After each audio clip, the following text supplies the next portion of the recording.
In today's Targets in Focus, we'll be taking a look at Euro dollar, Euro pound and Euro Swiss franc. Joining me on the line is Chris Walker, FX strategist at Barclays Investment Bank. Thanks for joining me, Chris.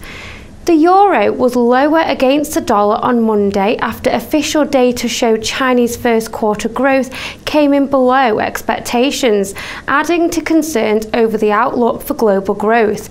With this in mind, what are your short and long-term predictions for euro dollar? Usually the euro tends to have a positive beta with regards to global growth. It's just a positive correlation with risk assets in general.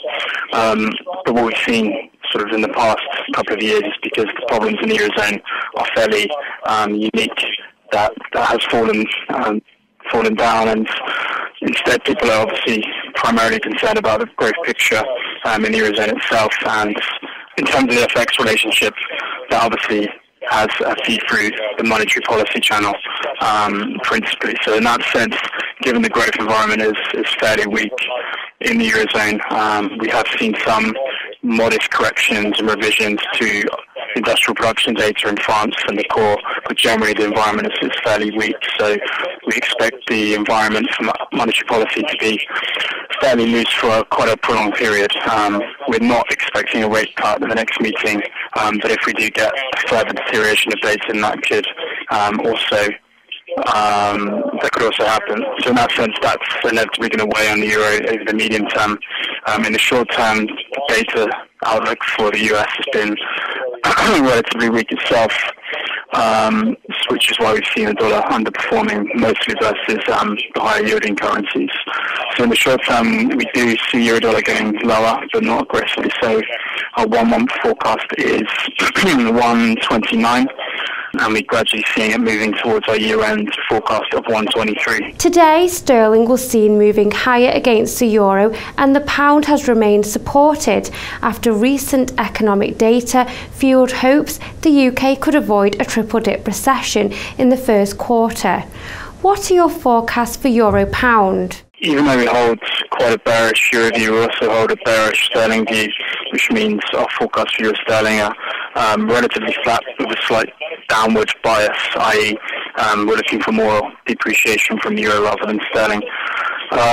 So on that note, yes, we have seen some modest surprises in sort of cyclical data out of the UK, notably in the retail sector and also some extent in the services sector.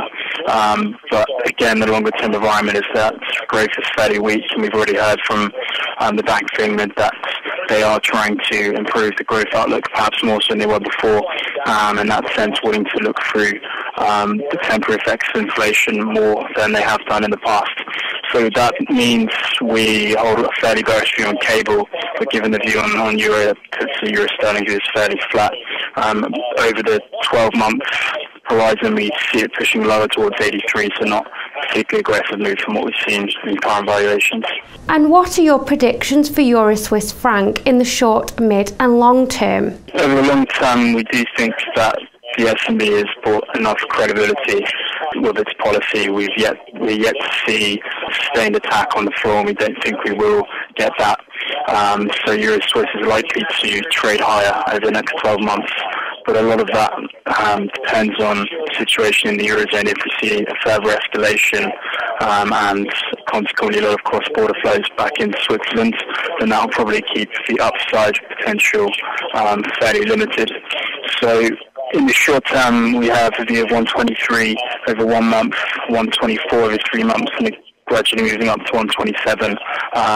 But there's probably some risk to those forecasts in the sense that there is some evidence that flows go back into Switzerland, which is part of the wider concerns in the Eurozone. So that's to some extent leading to a fairly soft euro Swiss. But once those cross-border flows start to sort of recede, and as you said, the S&B has enough credibility in its policy, we don't see any chance of the floor actually going. We expect the cross to push higher. Which currency pairing do you think is weakest now and why? The weakest in the sense of risk of a correction, probably some of the yen crosses in the short term. One of the main themes in markets at the moment is the extent to which cross-border flows coming from Japan will impact other markets. And even though a lot has been written and speculated about this, there's very little hard evidence of flows actually happening, at least into the bond markets. So while we can understand the arguments that some liquid bond markets, particularly those in the likes of France and Germany and the UK, might benefit, the more illiquid ones seem a little bit stretched. So some of the crosses which move very quickly, such as Aussie yen, Kiwi yen to a greater extent, probably look a little bit stretched in the short term. That's all for now, but stay tuned to Dukascopy TV for more exclusive interviews and updates from the TV team. Goodbye for now.